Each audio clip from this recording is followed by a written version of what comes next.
Hello and welcome to the weekly news update here on Cryptotvplus as it is the 22nd of March 2023. I'm Nikki Roshni and these are the headlines. Nigeria's CBDC adoption spikes due to fiat currency shortage. US Senator Ted Cruz makes another attempt to block CBDC. OneCoin Compliance Head Faces 40 years in US prison after extradition. CCP Games Gets $40 million for upcoming Web3 game. MetaMask Institutional unlocks solo ETH Staking marketplace. Sushi DAO creates legal defense fund. IRS seeks public feedback on taxing NFTs. Events packed for the month of March and more to come. Now for the market rates today, my correspondent Oyiko has more. Hello and welcome to the market update. I am Oyiko/Ongulano. On the market rate today, Bitcoin is up at $28,400. Ethereum is at $1,800. BNB is at $325. Solana is at $22 and the dollar tenare rate at 739. Now let's get you updated on the crypto weekly news. First up, nearly 18 months after launching its in-house central bank digital currency e-Naira, Nigeria is seeing increased adoption in the CBDC as national fiat reserves face severe shortages. The acute cash shortage in Nigeria was due to the central bank's decision to replace older banknotes with bigger denominations amid rising inflation. While developing nations were among the first to acknowledge the importance of a CBDC in revamping fiat capabilities, the idea is yet to materialize. However, the lack of physical cash forced Nigerians to use the e-Naira. In a country where cash accounts for about 90% of transactions, the value of e-Naira transactions increased 63% to 22 billion naira, which is equivalent to $47.7 million. Moreover, according to Godwin Emefiele, Governor of the Central Bank of Nigeria, the total number of CBDC wallets grew more than 12 times compared to October 2022 and is currently at 13 million. Next up, Republican Senator Ted Cruz has introduced a bill to block the United States Federal Reserve from launching a direct-to-consumer central bank digital currency. Cruz stated it's more important than ever to ensure U.S. policy on digital currencies protects financial privacy, maintains the dominance, and cultivates innovation. CBDCs that fail to adhere to these three basic principles could enable an entity like the Federal Reserve to mobilize itself into a retail bank, collect personally identifiable information on users, and track their transactions indefinitely. Cruz claimed that the federal government has no authority to unilaterally establish a CBDC. We should be empowering entrepreneurs, enabling innovation, and increasing individual freedom, not stifling it, he stressed. Moving on, United States federal prosecutors have charged a former executive of the fraudulent cryptocurrency scheme OneCoin for her role in the operation. Irina Delinsky now faces up to 40 years in prison after being extradited from Bulgaria. On the 21st of March, the Department of Justice charged Delinsky, OneCoin's former head of legal and compliance, with 1 count of wire fraud and 1 count of conspiracy to commit money laundering. Each count carries a maximum potential sentence of 20 years in prison.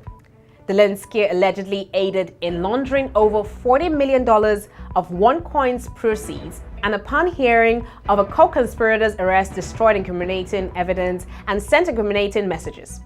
Meanwhile, independent game developer CCP Games, known for its multiplayer online game EVE Online, has announced that it has secured $40 million in financing from external partners to develop a new AAA title set in the EVE universe. The financing was spearheaded by venture capital firm Andreessen Horowitz, with participation from Makers Fund, Bitcraft, Kingsway Capital, Hashid, Nexon, and other investors. This financing will allow CCP Games to build upon the discoveries of its research and development team to enable the full-scale development of a new AAA title utilizing blockchain technology set within the EVE universe.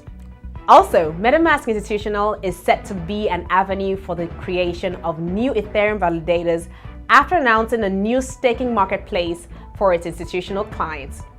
Institutions that make use of MetaMask Institutional grade wallet and custody service will be able to manage ETH staking through 4 vendors, including Consensus Staking, Allnodes, Blockdaemon, and Clean.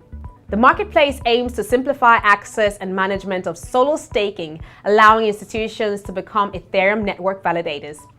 The service's new staking marketplace will look to simplify the complexity of institutional staking, which features varying fees, terms and conditions, rebates, and reporting standards. More interesting news as Sushi DAO proposed the creation of a legal defense fund on the 21st of March in the response to the recent subpoena of Sushi head Jared Gray and the Decentralized Autonomous Organization DAO itself by the United States Securities and Exchange Commission. The DAO's proposal did not provide details about the SEC subpoena. It stated that it was cooperating with the SEC and that we do not intend to comment publicly on ongoing investigations or other legal matters. Japan-based Sushi DAO operates the SushiSwap decentralized exchange using the Sushi token. The DAO proposed a redesign of Sushi tokenomics at the end of the last year after losing $30 million on incentives for liquidity providers in 2022. To close off the news today, the United States Internal Revenue Service said it has plans to release guidance on having non-fungible tokens treated as collectibles under the U.S. tax code. In a 21st of March notice, the IRS called for feedback from the U.S. public on how NFTs could be taxed as collectibles. According to the government body, collectibles under U.S. tax law do not have as advantageous capital gains tax treatment as other capital assets, seemingly referring to how crypto assets are currently taxed in the country. Until additional guidance is issued, the IRS intends to determine when an NFT is treated as a collectible by using a look-through analysis, said the notice. Under the U.S. tax code, selling collectibles such as coins or artwork is subject to a maximum capital gains tax rate of 28%. The IRS called for comments to submitted by June 19, so U.S. taxpayers needing to file their 2022 returns before the 18th of April deadline likely wouldn't be affected. Finally, on blockchain events in the month of March, taking place from the 20th to the 24th of March is the Paris Blockchain Week, a large-scale regular event dedicated to blockchain and digital assets. During the week, exclusive meetings, workshops, and acting will be held for participants. The organizers will hold a talent fair recruiting event. Dinners and parties are also planned at the best venues across the city. The events will include Paris Blockchain Week Summit, a large-scale conference with over 240 speakers and 4,000 participants. World of Web3 Summit will be held from 29th to 30th of March 2023 at the Asia World Expo, Hong Kong. The summit aims to become a platform bringing together global leaders in the NFT and DeFi sectors with major businesses, government agencies, investors, prospective specialties, and developers. During this 2-day event, participants can establish business contacts, learn about the world of actual digital artists, and listen to the reports of invited speakers. And that's it for the weekly news update here on Crypto TV Plus. For more market updates and all the happenings captured in the world of blockchain and cryptocurrency, visit our website cryptotvplus.com. Also follow us on our social media platforms, Facebook and Twitter at Crypto TV Plus, and on Instagram at Official Crypto TV Plus to get daily info on our programs. Don't forget to subscribe to our YouTube channel and turn on the notification button as well. And just in case you have questions regarding any of our news at all, join me in the comment section below. Thank you for watching. I'm Nikki Oshini, and I'll see you next time.